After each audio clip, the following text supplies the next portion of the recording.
Good morning, everyone, and I'm Henry Artuz. I'm a solution architect here at Trend Micro.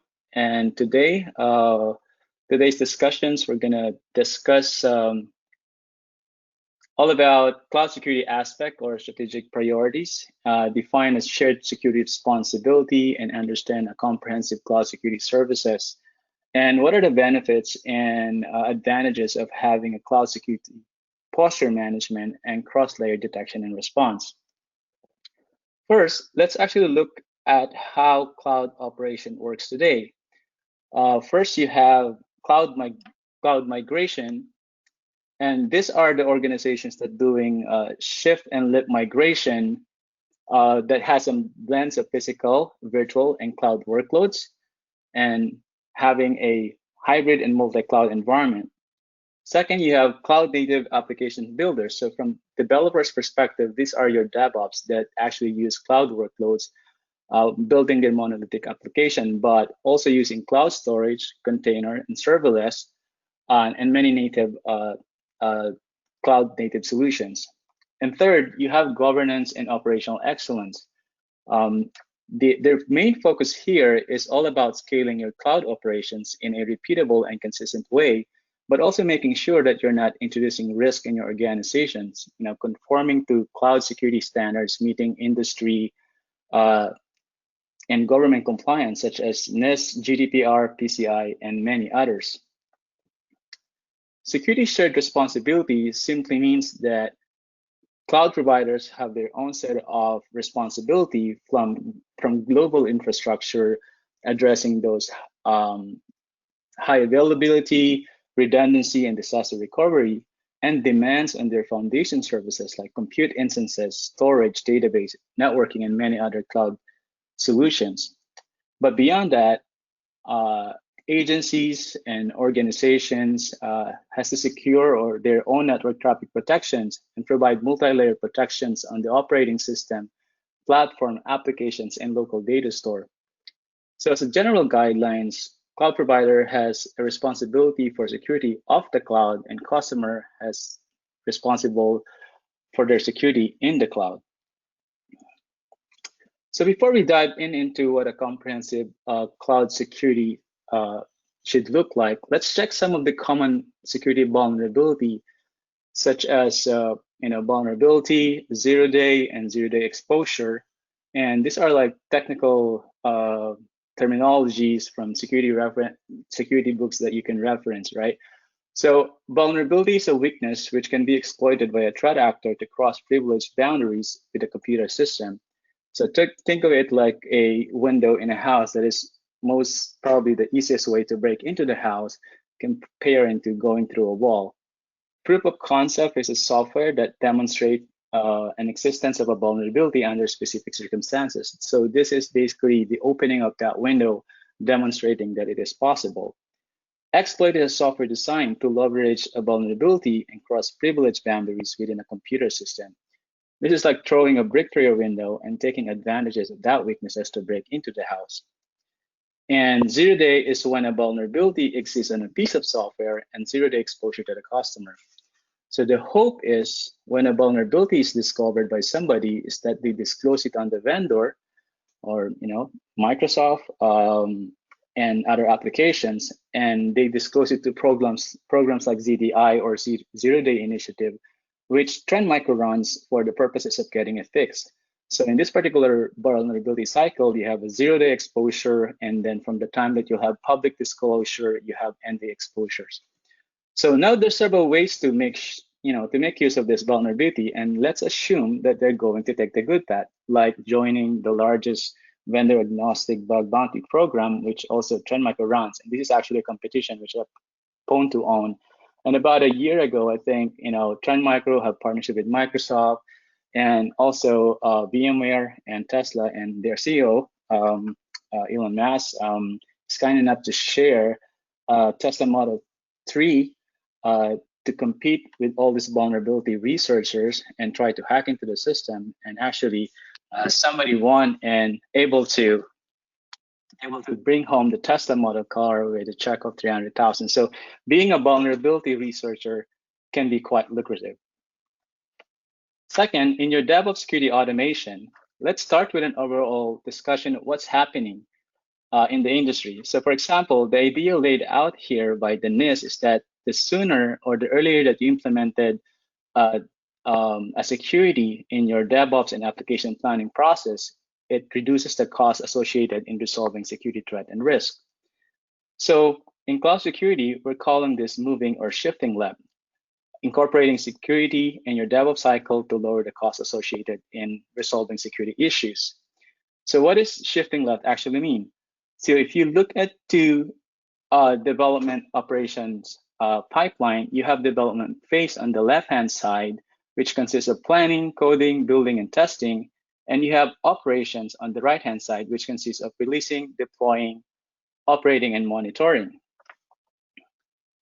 Typically, security in general is normally placed in the right-hand side where it protects the host and applications after they are deployed. Shifting left means moving the security in the development phase and as such, earlier in the DevOps lifecycle. So Trend Micro today also deliver protections for your container host, cloud data center, and it has some multiple security capabilities for your runtime environment and pre-deployment that continuously scan your image containers across platforms, and also it delivers RESTful API automation and integration for your organization orchestration tools like Slack or ServiceNow. So from a multi-layer security approach, you have runtime, which consists of network security, system security, and malware prevention.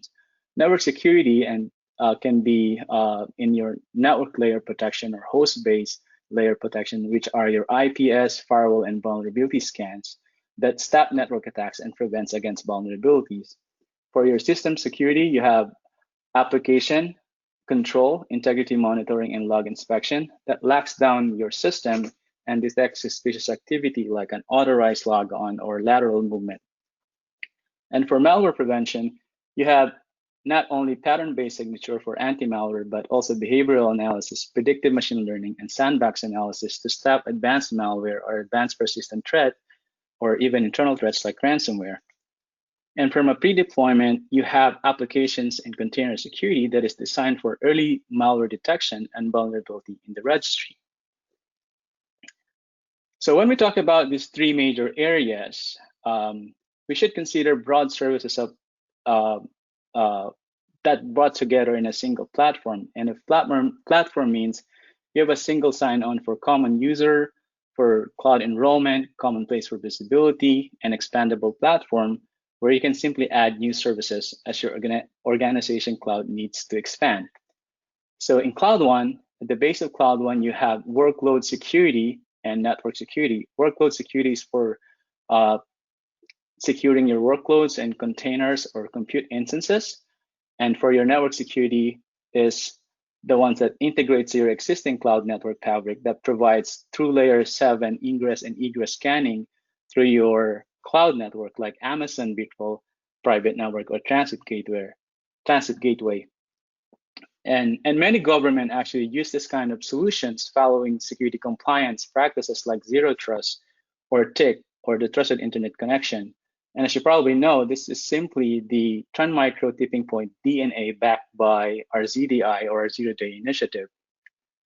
Next is your container security or your security for container images. This is actually continuously scanning all your applications, modules, and library and making sure they are flawless or aren't vulnerable to some security risk. And then leveling up is your application security, that is security for your serverless functions like your Azure function, AWS Lambda, and AWS Fargate, where we simply cannot or can't put some solution in the actual infrastructure, so putting security inside the application makes sense. Next is your file storage security, and this is actually your security for storage services like S3, and soon we'll be incorporating Azure Blob and Google File Storage. And lastly, for your cloud security posture management is the cloud conformity that gives cloud compliance and it integrates to your existing cloud accounts to provide a scorecard on what are you doing in terms of security risk, best practices, and industry organizations and government compliance. But before we achieve that governance and operational excellence, you have to consider some of this experience from the customers and questions from different part of the teams like developers, security and operations, and CIO or CISO team. So for the developers team, they feel and see that extending compliance and security requirements into cloud workloads feel constraints, overly controlled and forced. For security team, mapping existing policies, procedure, compliance mandate, and security controls to services in a shared responsibility model feels circuitous, uncertain, and disjointed. For operations team, aligning, defining, and all the security control feels complex and difficult to follow. And for your authorizing official, and this could be your CISO again and CIO, making risk-based based decisions while also maturing teams' cloud capabilities and awareness for the full scope of customer responsibility feel disconcerting. So when you picture this and the DevOps CI/CD pipeline, these questions actually translate into operational challenges. As you have heard, AWS have held their reInvent, and other cloud provider does this too in a yearly basis where they introduce new innovation, new features in their foundation services, like changes in their EC2 storage and networking solutions. And some organizations, particularly their DevOps teams, will take advantages and adapt these changes for their agile development process or to try to lower their costs. But there's still questions about how to properly configure this, or for security team have some lack of visibility for the operation team as well, and for authorizing official proving its compliance. So you'll expect from a development pipeline that you'll have some cloud formation templates that are misconfigured, which in effect can result to some overly permissive account access to your cloud infrastructure, and storage S3 buckets that have some private data that can be open to the internet, and lack of visibility of access keys not being rotated frequently, following the security best practices. So in achieving an operational excellence in IT efficiency, Trend Micro again have partners that help understand and leverage this cloud provider's best practices. Let's say, for example, for AWS well-architected framework, following their 5 pillars framework, starting from security, reliability, performance efficiency, cost optimization, and operational excellence. One of the questions is, how do you protect your compute resource under pillar security pillars? And this is actually aligned to all cloud stakeholders and architects and leaders, not only your developers team. And Trend Micro Cloud One provide this kind of comprehensive security services that help the overall information security team to protect their cloud resources. And lastly, for authorizing official is the cloud conformity. This gives visibility for the governance, risk management, security assurance, and compliance for cloud workloads and services. So in this short demo, I'm just going to show you an overview of a dashboard of cloud conformity. So here, as you can see, there's actually 12 accounts that are integrated, specifically for AWS, and 1 Azure account. But for the purposes of this demo, we're just going to focus on one particular AWS account. As you can see here in the summary of the dashboard, this gives you a 68% compliance score on this particular account. And this is calculated based on the number of checks and based on the number of failed and success results on this particular account. As you scroll down, you have some threat monitoring under user activity and event monitoring. And down here is your compliance status. And this actually maps into your AWS well-architected framework, starting from security down to performance efficiency. As you scroll down here, conformity also gives you a mapping of AWS region, where you can actually see a particular compliance score of that particular region that provides critical alerts or high risk, where you can actually also improve on and generate a report to forward to your cloud architects or cloud leadership. But I think what's mostly important here, and arguably the critical features of cloud conformity, is to be able to check your cloud security standards and framework. In this demo, I'll just actually choose one of the cloud resources, which is a storage S3 buckets. And under standard and framework, I'm just going to choose a well-architected framework, and I'm going to choose a NIST 853. As you can see, as I add more filters, it actually added to the breadcrumbs. And on this one, I particularly will be interested only for high and very high extreme level of results. And as you can see, those results are being tallied down below, and I'll just gonna go and check which one are showing some failures. And here you have two results that particularly in the server-side encryption and S3 bucket default encryption. So you can expand this and send this rule to the cloud architects that are responsible for this particular region or for this particular cloud resource.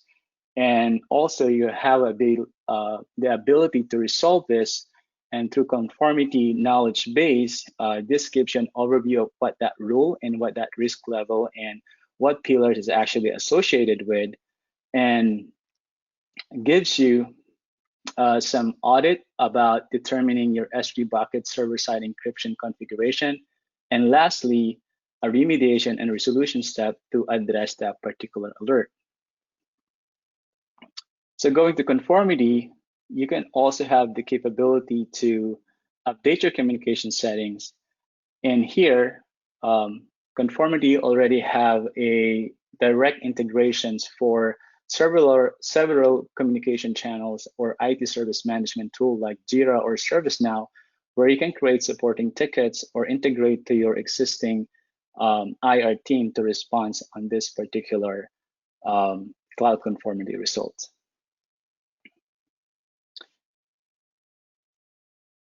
So according to some independent researchers, these are the top 5 configuration failures, and these are the storage access, secret management, lack of validations, monitoring, and overly permissive account. According to Gartner, through 2023, 99% of cloud security failures actually will be at customer's fault, but they also states that through 2024, organization implementing a cloud security posture management will reduce the cloud-related security incident due to misconfiguration by 80%. So to answer some questions about how you would satisfy and simplify your cloud security solutions, you now have Cloud One that provide protection in your hybrid and multi-cloud environment. So here, in protecting your compute instance, you have workload security. Integrating some security in your cloud network will be your network security, and providing protections under your serverless environment will be the application security, and file storage security for your storage services like S3, and soon we'll have Azure Blob and Google File Storage. And for your pre-deployment and real-time scan malware and vulnerability for your image and registry will be our container security. And lastly, for compliance, you'll have cloud conformity that has integration to some supporting ticket systems like ServiceNow, Jira, and PagerDuty. And here, we also have some IDE plugin for your VS Code and GitHub integrations, and basically a template scanner for your CI/CD. So lastly, Cloud One now have sensor capability. You now understand that you have solutions that have multiple environment coverage from hybrid to multi-cloud and multi-layer security to different platforms. What we often heard in some of our customer is that most organization would like to correlate some of this telemetry data information, and it was somewhat discussed by Jay from Microsoft about the SOC operations and what they do on all this telemetry information. And it makes sense to correlate those host activities or malicious security events and changes for known and unknown attack to an existing platform or to a cross-layer detection platform where you can simply integrate this to your SIEM solutions for providing a high fidelity investigation and response. So what is a cross-layer detection and response? So in a sea of logs, tracking attacker takes time, and the longer the time to detect and investigate means a higher risk to an organization. So the security team has put together a story to basically understand a particular attack when it first get into the network or into your organizations, and be able to determine its lateral movement and scope of infection. This is the story that the SOC analysts are expected to tell. So when you see what you see in the left pane is a depiction of a network threats represented by different colors and shapes. So just being cognizant of the time, I'll give you guys just 5 seconds to determine the actual red square attack here. So if you guys answer 5, then I think you are a good SOC analyst. You're in a great team of security team, and reading security event log is part of your morning routine. But Trend Micro XDR actually use a network analytics to rapidly correlate all the security events to have a full visibility of the attack lifecycle in an organization. So this will enable you to see what are the first point of entry, who else in the network has been impacted, and where it is trying to call out to. So what is Trend Micro XDR? Traditional solutions available today only look at the endpoint, so it is important to basically have a native detection and response functions not only on your endpoint, but also through your email, network, and cloud workloads. And Trend Micro does this by correlating all this detection and activity data and gather this from a security layer sensor using a artificial intelligence or that big data analytics, and combine this with Trend Micro security expert rules. So it provides you a single platforms and generate prioritized alert, and based on detection model, it gives you a visual representation and guided investigation that can help you effectively understand the attack chain to answer that questions of what, when, where, and how that attack happened, and thus giving you a faster response time. It's highly integrated, or it can highly be integrated to your existing SIEM or source solution, and you can opt in as well for a managed 24/7 service that gives you an expert threat hunting and investigation. So let me actually give you a short demo again of Trend Micro XDR Workbench, and this is the start of your triaging. I specifically choose this particular Workbench ID, and in this particular Workbench, it is related to a detection model, what we call remote executions after lateral movement. It has some score, and it's actually calculated based on the impact scope, like how many servers, how many endpoints, or users that are involved in this particular attack, whether it's a normal user or an admin user or a high-profile user in your organization. In the right observable graph, you can see that it's actually very noisy and busy. But as you can take a look at the Windows tab pane, you have some highlights here, and you can easily tell which one is the patient 0. And this patient 0 actually execute a remote tool to do an execution by process using Windows Remote Management. It did some file transfer via SMB using another tool. And lastly, it did some remote PSX execution using Windows admin shares. So this actual techniques right here is actually mapped to a MITRE attack techniques to give you more understanding of the attack or what the adversary may use to interact with this target system. But particularly in this investigation or in this workbench, I am just mostly interested with this interested IP that was indicated here. And what I can do is I can actually check the network analytics report.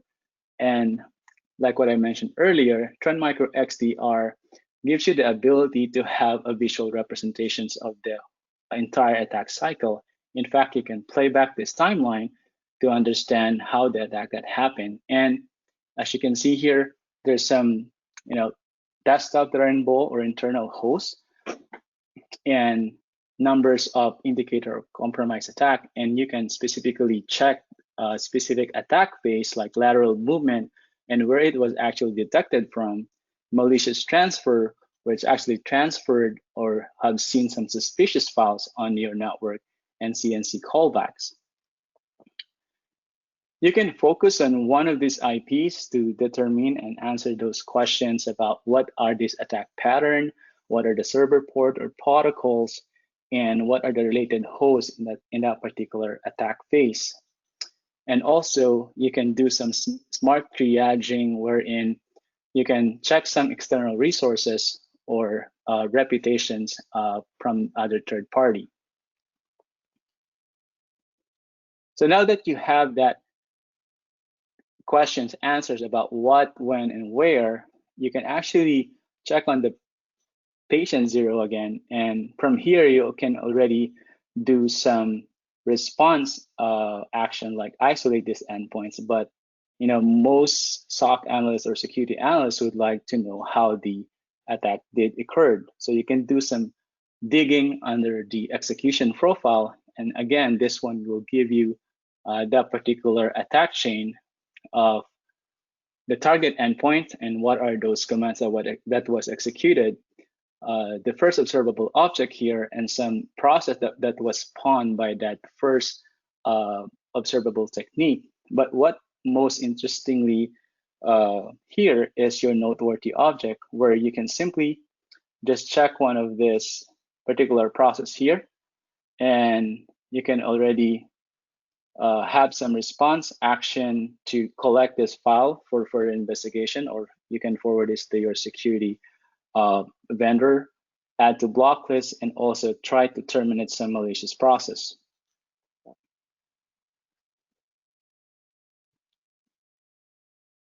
So in summary, detection and response is quite necessary security requirement in most organizations, but some are just resource and skills set constraint, and modern detection and response requires a significant amount of time and a dedicated pool of expert, and basically Trend Micro XDR with partners in other vendors can help organizations overcome these boundaries.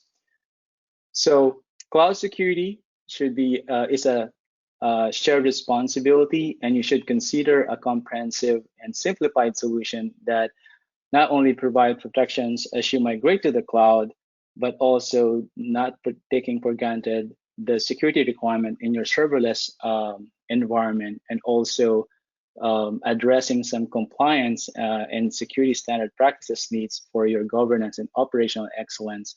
And it should have a coverage for different security layers, not only for endpoint detection and response.